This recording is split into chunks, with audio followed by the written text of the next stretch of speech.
വിശുദ്ധ അൽഫോൻസ് ലിഗോരി എഴുതിയ Maria Mahatmyam Glory's of Mary എന്ന പുസ്തകത്തിൽ നിന്നുള്ള വായന. ആമുഖം.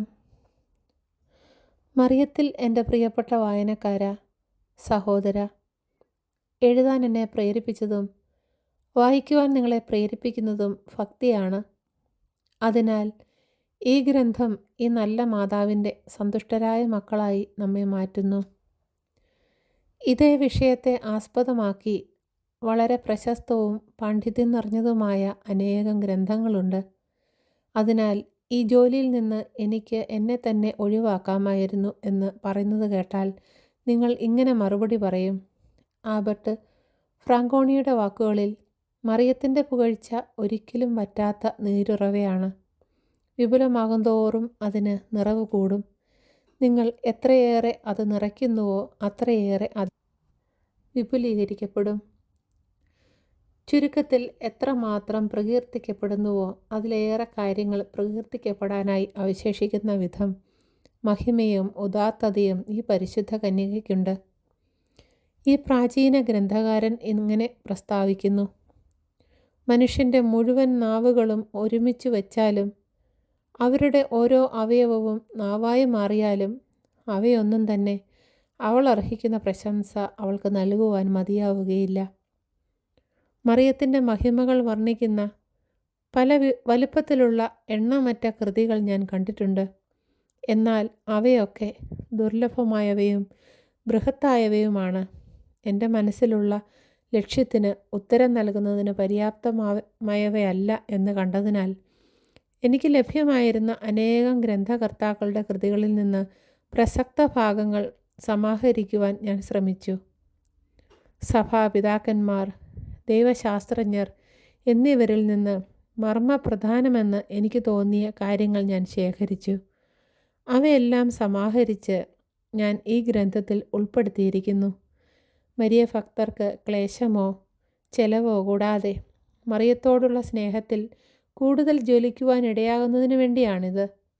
വിശേഷിച്ച് വൈദികർക്ക് പ്രസംഗങ്ങൾക്ക് സഹായകരമായ വിവരങ്ങൾ നൽകുക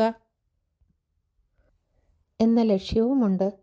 ഇവയിലൂടെ അവർക്ക് മറ്റുള്ളവരിൽ ദൈവമാതാവിനോടുള്ള ഭക്തി ഉദ്ദീപിപ്പിക്കുവാൻ സാധിക്കും. ലൗകികരായ കമിതാക്കൾ തങ്ങൾ സ്നേഹിക്കുന്നവരെ പുകഴ്ത്തും. മിക്കപ്പോഴും അവരെക്കുറിച്ച് സംസാരിക്കും. അവരുടെ സ്നേഹത്തിന് പാത്രമായവർ മറ്റുള്ളവരാൽ പ്രശംസിക്കപ്പെടുകയും പുകഴ്ത്തപ്പെടുകയും ചെയ്യുന്നതിനാണിത്. മറിയത്തെ സ്നേഹിക്കുന്നു എന്ന് നടിക്കുന്ന ചിലരുണ്ട്. അവർ അവളെക്കുറിച്ച് വിരളമായേ സംസാരിക്കാറുള്ളൂ. അവളെ സ്നേഹിക്കുവാൻ മറ്റുള്ളവരെ ഉദ്ദീപിപ്പിക്കുന്നതിന് അപൂർവമായിട്ടേ അവർ ശ്രമിക്കുന്നുള്ളൂ. അവരുടെ സ്നേഹം മഹത്തരമല്ല. സ്നേഹയോഗ്യയായ പരിശുദ്ധ കന്യകയെ യഥാർത്ഥത്തിൽ സ്നേഹിക്കുന്നവർ അങ്ങനെയല്ല പ്രവർത്തിക്കുന്നത്. എല്ലാ സന്ദർഭങ്ങളിലും അവളെ പുകഴ്ത്തുവാൻ അവർ ആഗ്രഹിക്കുന്നു. ലോകം മുഴുവനും അവളെ സ്നേഹിക്കുന്നത് കാണുവാൻ അവർ ആഗ്രഹിക്കുന്നു. രഹസ്യമോ പരസ്യമോ ആയ ഒരവസരവും നഷ്ടപ്പെടുത്തുകയില്ല. തങ്ങളുടെ പ്രിയപ്പെട്ട രാജ്ഞിയുടെ നേർക്ക് സ്വയം ജ്വലിപ്പിക്കുന്ന സ്നേഹത്തിൻ്റെ ആ അനുഗ്രഹീത ജ്വാലകൾ മറ്റുള്ളവരുടെ ഹൃദയത്തിലും ജ്വലിപ്പിക്കുവാൻ അവർ ശ്രമിക്കുന്നു.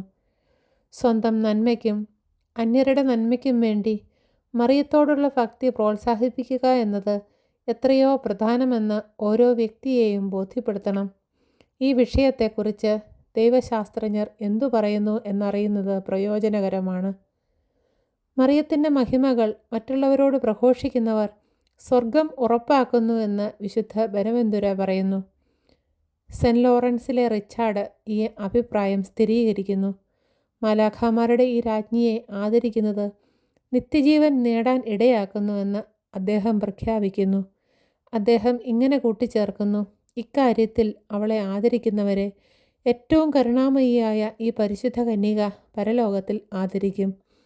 ഇവിടെ ഈ ഭൂമിയിൽ അവളുടെ പ്രശസ്തി പ്രചരിപ്പിക്കുന്നതിന് ശ്രമിക്കുന്നവർക്ക് മറിയം തന്നെ നൽകുന്ന വാഗ്ദാനത്തെക്കുറിച്ച് ആർക്കാണ് അറിഞ്ഞുകൂടാത്തത്?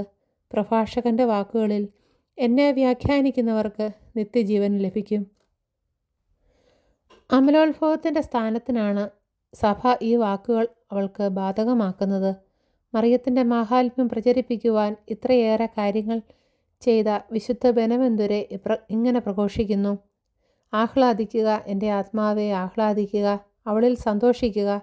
കാരണം അവളെ പ്രകീർത്തിക്കുന്നവർക്കായി അനേകം നല്ല കാര്യങ്ങൾ സജ്ജമാക്കപ്പെട്ടിരിക്കുന്നു. വിശുദ്ധ ലിഖിതം മുഴുവൻ തന്നെ മറിയത്തെ പ്രകീർത്തിക്കുന്നുവെന്ന് അദ്ദേഹം പറയുന്നു. അതിനാൽ ഈ ദൈവമാതാവിനെ നമ്മുടെ ഹൃദയങ്ങളും നാവുകളും കൊണ്ട് എല്ലായ്പ്പോഴും ആദരിക്കാം. അനുഗ്രഹീതരുടെ രാജ്യത്തിലേക്ക് അവൾ നമ്മെ നയിക്കുന്നതിനു വേണ്ടിയാണിത്. വാഴ്ത്തപ്പെട്ട ബിഷപ്പ് എമിൻഗോ എല്ലായ്പ്പോഴും തൻ്റെ പ്രസംഗങ്ങൾ ആരംഭിച്ചിരുന്നത് മറിയത്തിൻ്റെ പ്രകീർത്തനങ്ങളിലൂടെയായിരുന്നു എന്ന് വിശുദ്ധ ബ്രിജിത്തിൻ്റെ വെളിപ്പെടുത്തലുകളിൽ നിന്ന് നാം മനസ്സിലാക്കുന്നു. ഒരു ദിവസം പരിശുദ്ധ കന്യക തന്നെ വിശുദ്ധയ്ക്ക് പ്രത്യക്ഷപ്പെട്ട് എമിൻഗോയുടെ ഭക്തിയുടെ ഫലമായി താൻ അവൻ്റെ അമ്മയായിരിക്കും എന്നും വിശുദ്ധമായ ഒരു മരണമായിരിക്കും അവൻ്റേത് എന്നും അവൾ തന്നെ അവൻ്റെ ആത്മാവിനെ ദൈവത്തിന് സമർപ്പിക്കുമെന്നും എമിൻഗോയോട് പറയണമെന്ന് പരിശുദ്ധ കന്യക അവളോട് ആവശ്യപ്പെട്ടു.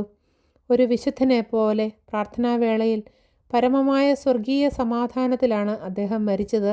മറിയം ഒരു ഡൊമിനിക് വൈദികനും പ്രത്യക്ഷപ്പെട്ടു. മറിയത്തെക്കുറിച്ച് പരാമർശിച്ചുകൊണ്ടായിരുന്നു അദ്ദേഹം എന്നും പ്രസംഗം അവസാനിപ്പിച്ചിരുന്നത്. അദ്ദേഹം മരണക്കിടക്കയിലായിരുന്നപ്പോൾ പരിശുദ്ധ കന്യക അദ്ദേഹത്തെ പിശാചുകളിൽ നിന്ന് സംരക്ഷിച്ചു, അദ്ദേഹത്തെ സാന്ത്വനിപ്പിച്ചു. സന്തുഷ്ടി പ്രാപിച്ച അദ്ദേഹത്തിൻ്റെ ആത്മാവിനെ മറിയം സ്വയം സ്വർഗത്തിലേക്ക് വഹിച്ചു കൊണ്ടുപോയി. തീഷ്ണഭക്തനായ തോമസ് അക്കംബിസ് ഇങ്ങനെ വിവരിക്കുന്നു: മറിയത്തെ തൻ്റെ പുത്രൻ്റെ മുൻപിൽ ആദരിച്ച ഒരാത്മാവിനു വേണ്ടി മറിയം ശുപാർശ ചെയ്തു. മറിയം ഇങ്ങനെ പറഞ്ഞു: എൻ്റെ ഏറ്റവും പ്രിയപ്പെട്ട മകനെ, എന്നെ സ്നേഹിക്കുകയും പുകഴ്ത്തുകയും ചെയ്ത നിന്റെ ദാസൻ്റെ ആത്മാവിനോട് അങ്ങ് കരുണ കാണിക്കണമേ. ഈ ഭക്തി മൂലം സകലർക്കും ഉണ്ടാകുന്ന പ്രയോജനത്തെക്കുറിച്ച് വിശുദ്ധ ആൻസലം ഇങ്ങനെ പറയുന്നു: മറിയത്തിൻ്റെ ഏറ്റവും പരിശുദ്ധമായ ഉദരം പാപികൾക്ക് രക്ഷയുടെ മാർഗമായിരുന്നു. അതിനാൽ അവളുടെ പുകഴ്ചകൾ കേൾക്കുന്നത് തീർച്ചയായും അവരെ മാനസാന്തരപ്പെടുത്തും. അങ്ങനെ അത് അവരുടെ രക്ഷയ്ക്ക് ഒരു ഉപാധിയായിരിക്കും. അവളുടെ പുകഴ്ചകളുടെ അനുസ്മരണത്തിലൂടെ അല്ലാതെ പാപികളുടെ രക്ഷ പിന്നെ എങ്ങനെ സാധിക്കും? പാപികളുടെ രക്ഷയ്ക്ക് വേണ്ടി രക്ഷകനെത്തിയ മാർഗമായിരുന്ന ഉദരം വഹിച്ചിരുന്നവളാണവൾ. സകല കൃപകളും മറിയമാണ് വർഷിക്കുന്നതെന്ന് ഞാൻ സംശയലേശമന്യേ വിശ്വസിക്കുന്നു. 5-ാം അധ്യായത്തിൽ ഞാനത് സമർത്ഥിക്കുന്നുണ്ട്. ഈ അഭിപ്രായം വാസ്തവമാണെങ്കിൽ, ഈ ദൈവമാതാവിലൂടെ മാത്രമാണ് സകലരും രക്ഷിക്കപ്പെടുന്നത് എന്നത് ശരിയാണെങ്കിൽ, ഏവരുടെയും രക്ഷ മറിയത്തെക്കുറിച്ച് പ്രഘോഷിക്കുകയും പ്രസംഗിക്കുകയും ചെയ്യുന്നതിനെ ആശ്രയിച്ചിരിക്കുന്നു. അവളുടെ മാധ്യസ്ഥത്തിലുള്ള വിശ്വാസത്തിലേക്ക് ഏവരെയും അത് ഉദ്ദീപിപ്പിക്കുന്നു. സിയന്നായിലെ വിശുദ്ധ ബെർണഡിൻ ഇറ്റലിയെ വിശുദ്ധീകരിച്ചതും വിശുദ്ധ ഡൊമിനിക്ക് അനേകം പ്രവിശ്യകളെ മാനസാന്തരപ്പെടുത്തിയതും അങ്ങനെയാണ് എന്നത് പ്രസിദ്ധമാണ്. വിശുദ്ധ ലൂയി ബെർണാഡ് തൻ്റെ പ്രസംഗങ്ങളിൽ മറിയത്തെ സ്നേഹിക്കണമെന്ന് എല്ലാവരെയും ഉത്ബോധിപ്പിക്കുവാൻ ഒരിക്കലും മറന്നിരുന്നില്ല. മറ്റനേകം പേരും ഇതുതന്നെ ചെയ്തിട്ടുണ്ട്. ഫാദർ പോൾ സെഗ്നേരി ജൂനിയർ പ്രശസ്തനായ ഒരു മിഷണറി ആയിരുന്നു. ഓരോ മിഷനിലും മറിയത്തോടുള്ള ഭക്തിയെക്കുറിച്ച് അദ്ദേഹം പ്രസംഗിച്ചിരുന്നു. എല്ലായ്പ്പോഴും അതിനെ പ്രിയപ്പെട്ട പ്രസംഗം എന്ന് അദ്ദേഹം വിളിച്ചിരുന്നു. നമ്മുടെ മിഷനുകളിലും ഇതുതന്നെ എന്നത് അലംഘനീയമായ ഒരു നിയമമാണ്.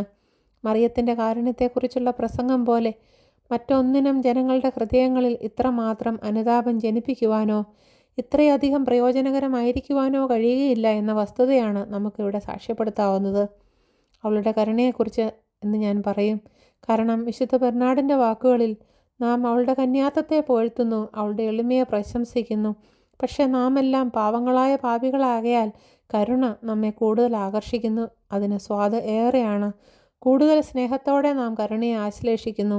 നാം അതിനെ മിക്കപ്പോഴും ഓർമ്മിക്കുന്നു. കൂടുതൽ വ്യഗ്രതയോടെ ആത്മാർത്ഥതയോടെ നാം അതിനെ വിളിച്ചുണർത്തുന്നു. ഇക്കാരണത്താൽ മറിയത്തിൻ്റെ മറ്റ് സവിശേഷ അധികാരങ്ങളുടെ വർണ്ണന മറ്റ് ഗ്രന്ഥകർത്താക്കൾക്ക് ഞാൻ വിട്ടുകൊടുക്കുന്നു. അതിൻ്റെ വിവരണം അവർ നിർവഹിക്കട്ടെ. മറിയത്തിൻ്റെ കാരുണ്യം, അവളുടെ ശക്തമായ മാധ്യസ്ഥം എന്നിവയുടെ വിവരണത്തിൽ ഞാൻ കേന്ദ്രീകരിച്ചു കൊള്ളാം. ഈ വിഷയത്തെക്കുറിച്ച് ഏറ്റവും പ്രശസ്തമായ എഴുത്തുകാർ, പരിശുദ്ധ പിതാക്കന്മാർ എന്നിവർ പറഞ്ഞിട്ടുള്ള കാര്യങ്ങൾ അനേക വർഷത്തെ അധ്വാനം കൊണ്ട് സമാഹരിക്കുവാൻ എനിക്ക് സാധിച്ചു.